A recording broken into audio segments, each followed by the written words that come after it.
Dead America, The Soldier, The Day After, Part 7, by Derek Slayton. Chapter 1. Flint listened to the creatures outside as they feasted on the men who had been attacking him moments earlier. Flesh being ripped from bone, joining in with a mixture of muffled screams and moans.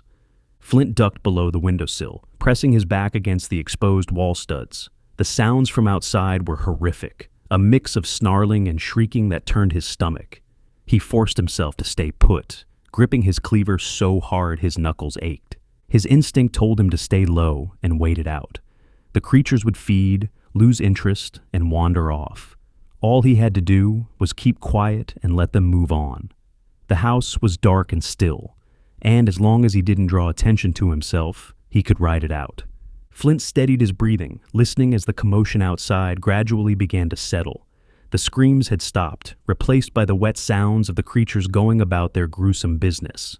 He closed his eyes and focused on staying calm, counting the seconds as they passed. Then he heard it. The sound of tires screeching cut through the air, followed by a loud crash that shook the ground beneath him. Metal crumpled against metal, and the impact echoed down the residential street like a thunderclap.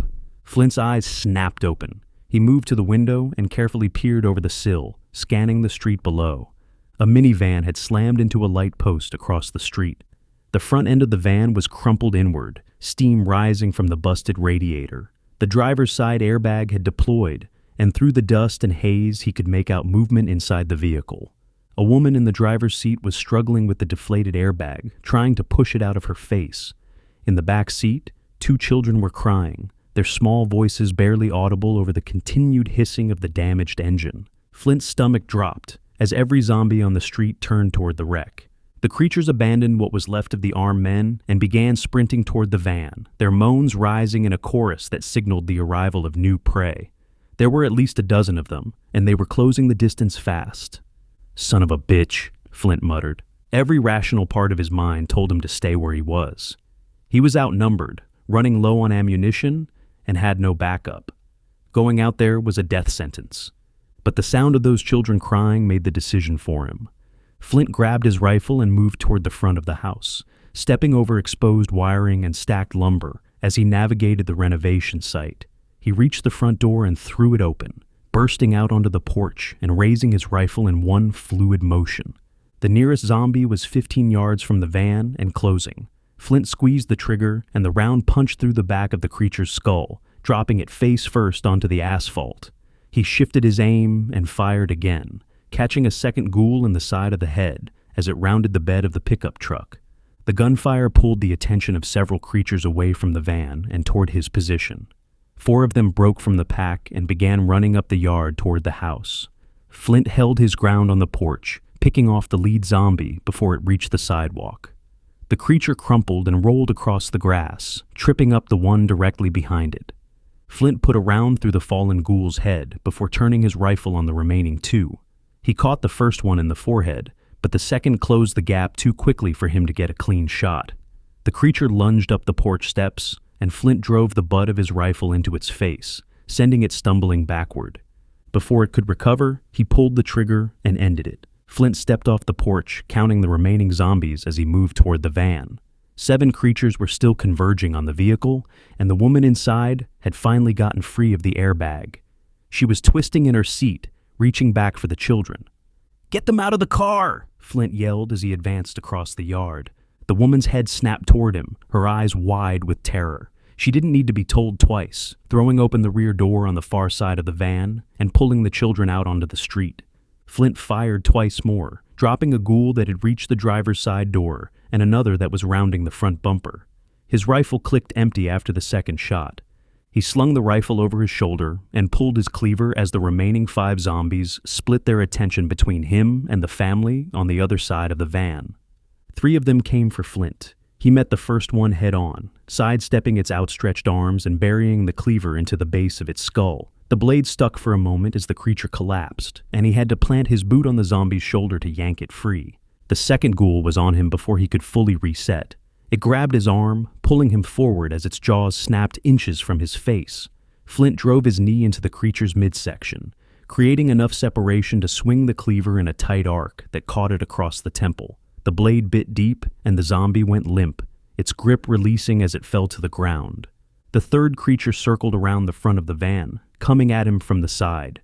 Flint spun and threw the cleaver, the heavy blade rotating once before embedding in the ghoul's forehead. The zombie's legs buckled and it dropped where it stood. Flint sprinted around the van to deal with the last two creatures, which had cornered the woman and her children against a parked car on the opposite side of the street. The woman was holding a tire iron she had pulled from somewhere, swinging it wildly to keep the ghouls at arm's length. The two children clung to her legs, their faces buried against her.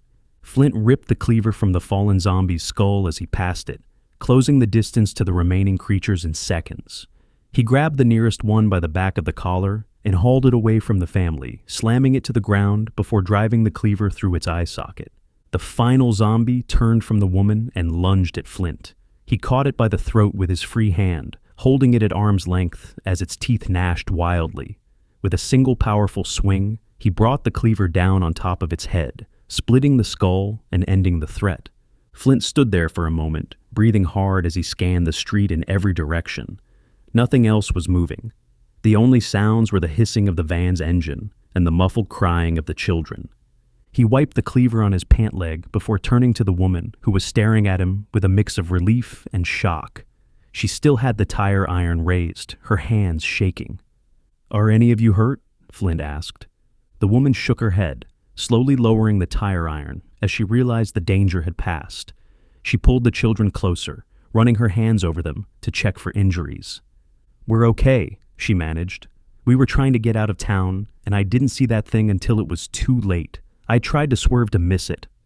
The woman trailed off, gesturing towards the front end of her van that was wrapped around the pole. "You need to get off the street," Flint said. "Do you live nearby?" "A few blocks over," she replied. "Then get home, lock every door and window, and don't come out until someone in uniform tells you it's safe," Flint said. "Stay away from the main roads. Cut through backyards if you have to." The woman nodded, scooping up the younger child and taking the older one by the hand. She paused for a moment, looking back at Flint. "Thank you," she said. "Go now," Flint replied.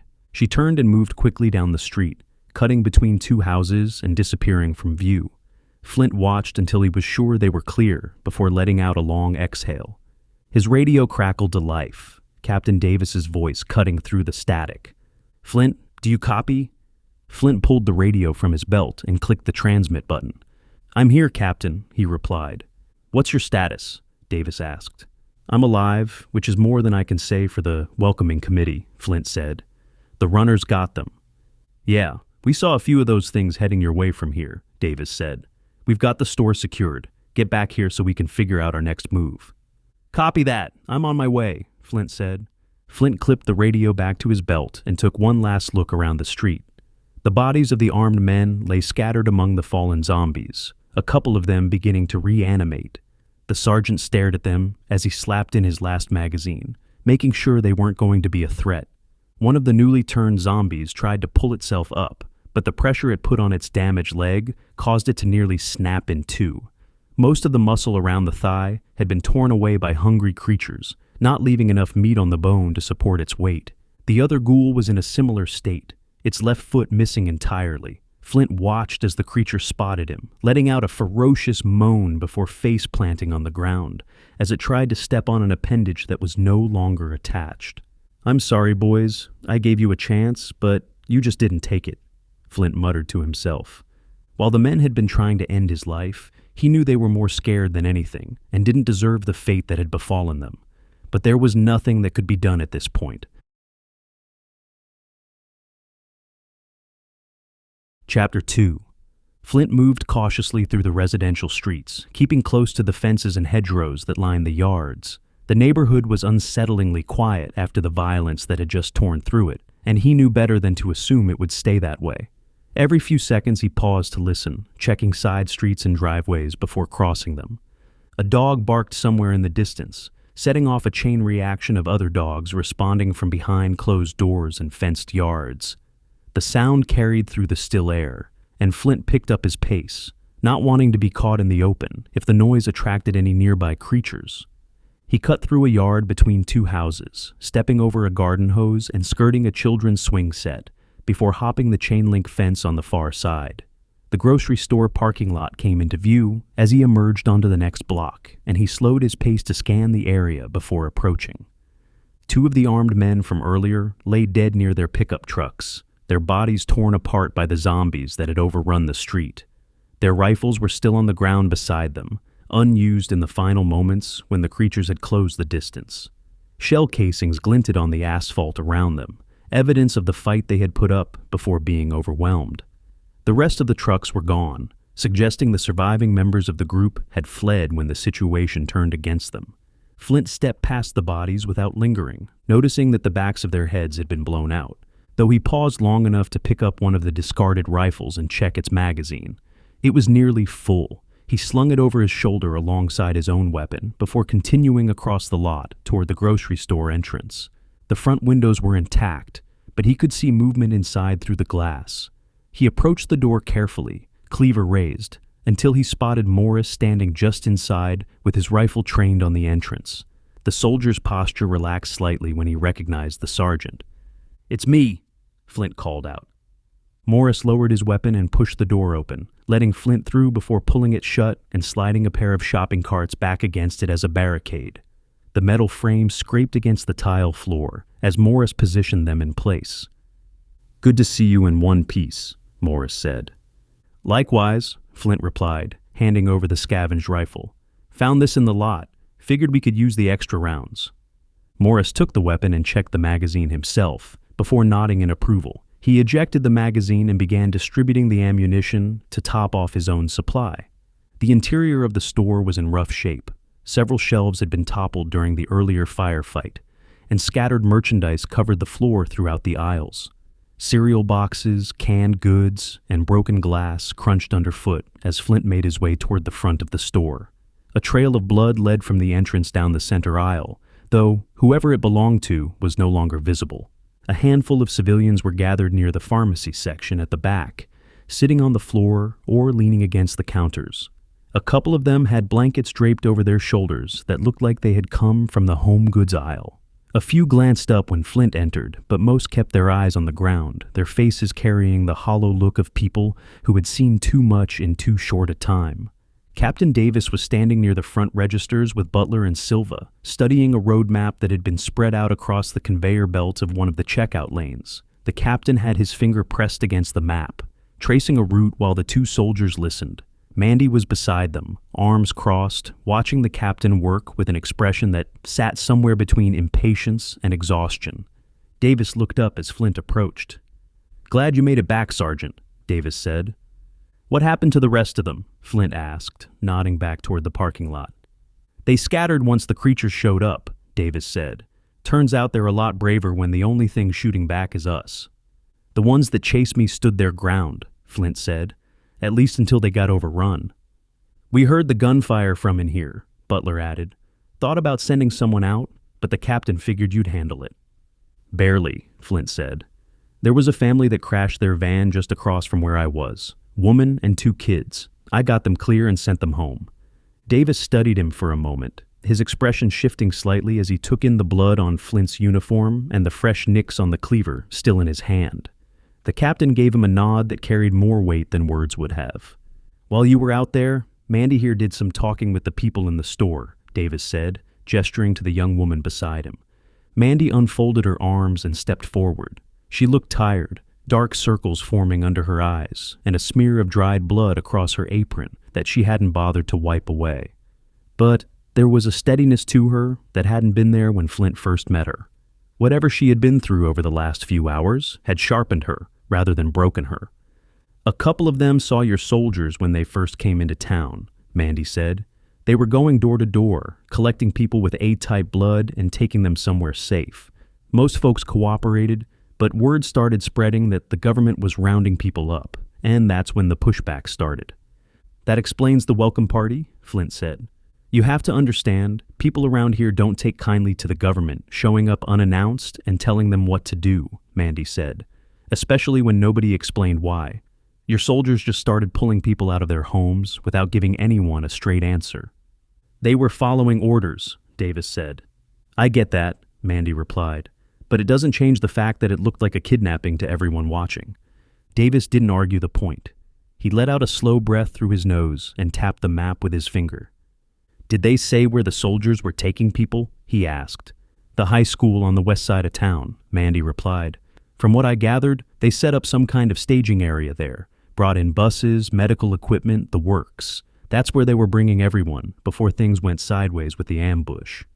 "How many soldiers are we talking about?" Flint asked. "Nobody was sure," Mandy said. "A couple of trucks worth at least. But after the ambush in the parking lot, I don't know how many of them made it back to the school." Davis looked at Flint, both of them arriving at the same conclusion without needing to say it out loud. If the missing soldiers had been operating out of the high school, that was where they needed to go. Whatever was left of the original team, whatever civilians they had managed to collect, it was all at that school. "That's our next move," Davis said. "We get over to the school, find our people, and figure out what we're working with." "There's one problem," Mandy said. "The people in this town just spent the last few hours shooting at you. You roll up to that school in military vehicles with rifles out, and you're going to get the same reception you got here. Maybe worse, because those people are protecting their families." "She's got a point, Cap," Flint said.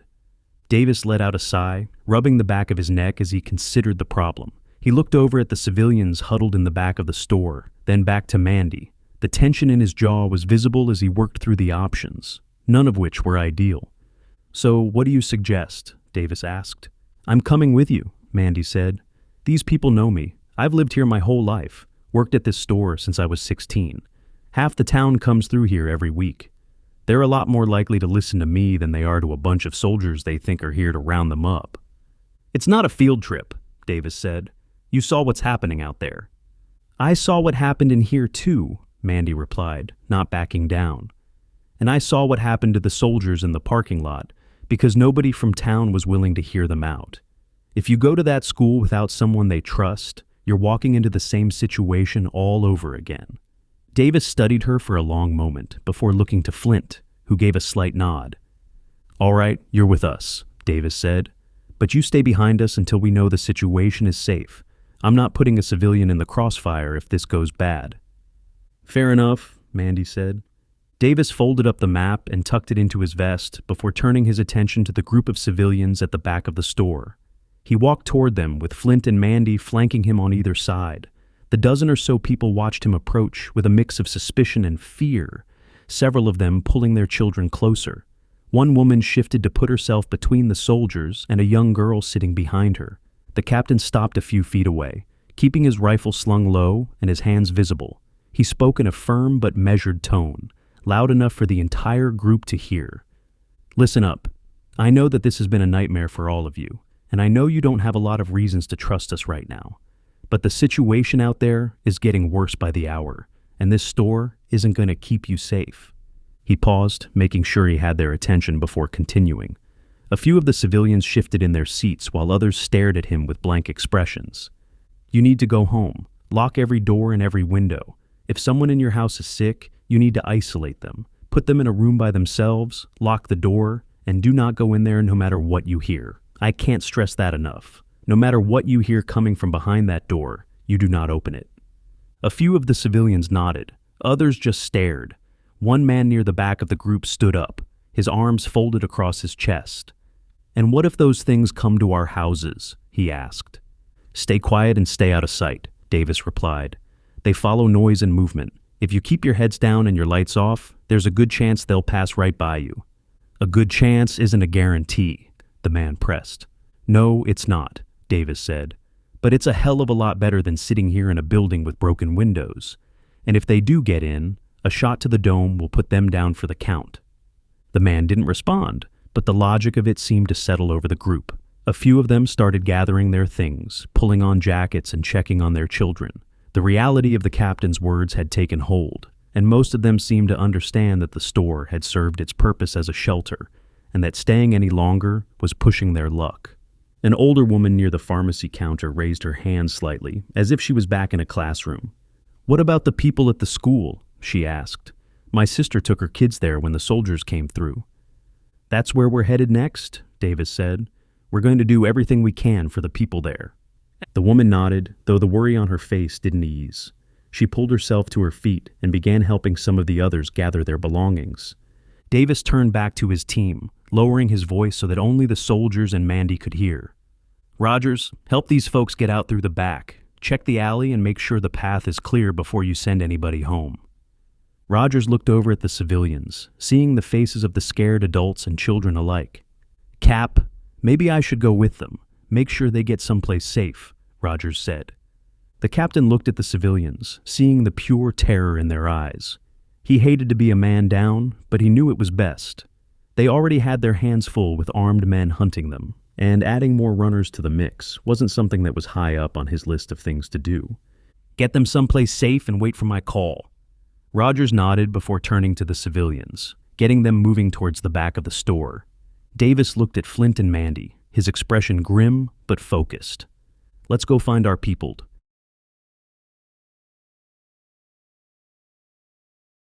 Chapter 3. The squad loaded into the remaining SUV in the grocery store parking lot as the sun settled in behind the horizon, with Flint behind the wheel and Captain Davis in the passenger seat. Butler and Silva climbed into the back, sandwiching Mandy between them. She looked uncomfortable pressed between two armed soldiers, but she didn't complain as Flint started the engine and pulled out of the lot. "Head south on the main road for about a mile, then hang a left on Vine," Mandy said, leaning forward between the front seats to get a view of the road ahead. Flint nodded and turned the SUV onto the street, keeping the headlights off to avoid drawing attention. The streetlights provided enough illumination to navigate by, casting everything in a pale orange glow that made the empty sidewalks look like they belonged in an old photograph.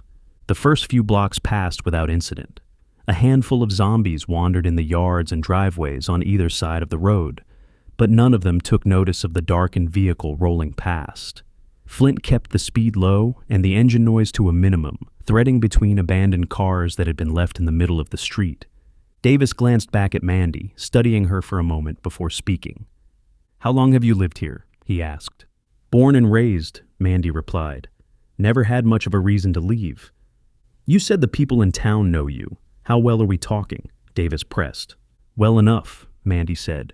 "This isn't a big place, Captain. Everybody knows everybody, and everybody shops at that store. I've been ringing up groceries for the same families since I was in high school." "And the men who were shooting at us?" Davis asked.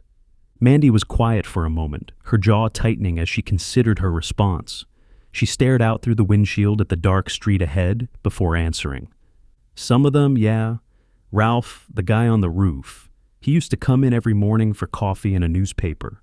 Always had something to say about the government, taxes, regulations, whatever it was that week. Most of us just nodded along because it was easier than arguing with him." "What about the ones in the trucks?" Flint asked. "Christopher's crew," Mandy said. "He runs a ranch north of town, employs a lot of the men around here, and they follow his lead on just about everything.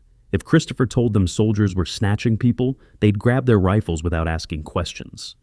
"Sounds like a real civic leader," Davis said. Mandy shot the captain a look that carried an edge to it. "You can judge him all you want, but those people trust him because he's been here for them when nobody else was," she said. "When the drought hit a few years back and half the farms in the county went under, Christopher was the one hiring people and keeping families fed. So, yeah, when he says the government is up to something, people listen." Davis held up a hand in a conceding gesture. "I'm not trying to start an argument," he said. "I'm trying to understand what we're walking into." "What you're walking into is a town full of scared people who've been given every reason not to trust you," Mandy replied. "The best thing you can do is let me talk first and keep your weapons pointed at the ground." The SUV fell quiet for a stretch as Flint navigated around a stalled delivery truck that was blocking most of the road. He eased the vehicle up onto the sidewalk to get around it, the tires bumping over the curb before settling back onto the asphalt on the other side. "So why are you helping us?" Butler asked from the back seat. Mandy turned to look at him. "Because I'm not stupid," she said. "I saw what those things do to people. Whatever your soldiers were doing here, collecting the sick or whatever it was, they were trying to help. The fact that nobody bothered to explain that to the town doesn't change what I saw with my own eyes." "We appreciate it," Davis said. "Don't thank me yet," Mandy replied. "Getting to the school is the easy part. Convincing the people there that you're not the enemy is going to be a lot harder. Flint checked the rearview mirror as they approached the turn onto Vine Street. The road behind them was clear, nothing but empty pavement stretching back the way they had come. He eased the SUV into the turn, and the western side of town opened up ahead of them. The houses here were spaced further apart, with larger yards and the occasional empty lot breaking up the residential blocks. "How much further?" Davis asked. "About 8 blocks, Mandy said. "The school is on the left. You can't miss it. Big brick building with a football field behind it." Flint had covered about half the distance when headlights appeared in his rearview mirror. 2 vehicles had turned onto Vine Street behind them, moving fast and closing the gap. He watched them for a few seconds, hoping they would turn off onto a side street, but they kept coming. "Cap, we've got company," Flint said. Davis turned in his seat to look through the rear window. The headlights were getting brighter as the vehicles accelerated, and the distinct shape of pickup trucks became visible against the streetlights behind them. "Could be civilians trying to get out of town," Silva offered. The answer came a second later, when the lead truck's passenger leaned out of the window and opened fire. The crack of rifle shots split the air, and a round punched through the rear window of the SUV, sending a spray of glass fragments across the back seat. Butler shoved Mandy down between his knees as Silva ducked and raised his rifle. "Or not," Silva said. "Flint, get us out of here," Davis ordered. Flint stomped on the accelerator, and the SUV surged forward. The engine roared as they picked up speed, the darkened houses on either side blurring as they raced down Vine Street. More gunfire erupted from behind them, rounds pinging off the tailgate and shattering what was left of the rear window. Silva rolled down his window and leaned out, returning fire at the pursuing trucks. The muzzle flash lit up the interior of the SUV in rapid bursts as he squeezed off several rounds. One of his shots caught the lead truck's headlight, blowing it out in a shower of sparks, but the vehicle didn't slow down. A third set of headlights appeared ahead of them, a pickup truck pulling out from a side street and blocking the road. Flint cursed and cut the wheel hard to the left, jumping the curb and tearing across a front yard. The SUV bounced violently as it hit a shallow drainage ditch, the suspension bottoming out before launching them back onto the street on the other side. "Mandy, is there another way to the school?" Davis demanded. Mandy pulled herself up from the floorboard, glass in her hair and her face pale with fear. She looked around, trying to get her bearings as the SUV fishtailed through an intersection. "Go right! Cut through downtown!" she shouted. Flint yanked the wheel and sent them sliding around the corner. The tires screamed against the pavement as the rear end kicked out before finding traction. The downtown strip was just a few blocks of storefronts lining both sides of a main street, most of them dark with their signs turned off for the night. The pursuing trucks followed them into the turn, the lead vehicle clipping a mailbox on the corner and sending it tumbling across the sidewalk. The second truck was right on its bumper, the driver refusing to let up despite the tight streets. Another burst of gunfire raked across the back of the SUV, and this time, something critical gave way. The vehicle lurched hard to the right as the rear tire blew out, the rubber shredding apart and sending sparks flying from the exposed rim as it scraped against the road. Flint fought the steering wheel, trying to keep the SUV from spinning out. The vehicle slewed sideways across the center line, the blown tire dragging them toward a row of parked cars along the curb. He managed to straighten out enough to avoid a head-on collision, but the SUV clipped the bumper of a parked sedan and spun a quarter turn before slamming into a light pole with enough force to deploy the airbags. The impact threw everyone forward against their restraints. The airbags punched Flint and Davis back into their seats as the SUV came to a violent stop, the engine sputtering and dying on impact. Steam hissed from under the crumpled hood, and the smell of burning rubber filled the cabin. "Out, out, out!" Davis shouted, shoving the deflated airbag out of his face and throwing open his door. The squad spilled out of the wrecked SUV, pulling Mandy with them. The pursuing trucks were less than 100 yards back and closing fast, their headlights sweeping across the storefronts as they barreled down the street. Davis pointed toward an alley between 2 buildings on the south side of the street. "Morris, Butler, Silva, that way. Move!" he ordered. The 3 soldiers took off sprinting toward the alley, their boots pounding against the sidewalk as they disappeared between the buildings. Davis grabbed Mandy by the arm and started to follow, but a burst of gunfire from the approaching trucks chewed up the pavement between them and the alley, cutting off their path. Flint grabbed the captain's shoulder and pulled him in the other direction, toward a hardware store on the north side of the street. The front door was locked, but the plate glass window beside it gave way when Flint drove his elbow through it. The glass shattered inward, scattering across the floor of the darkened shop. "Inside! Go!" Flint shouted.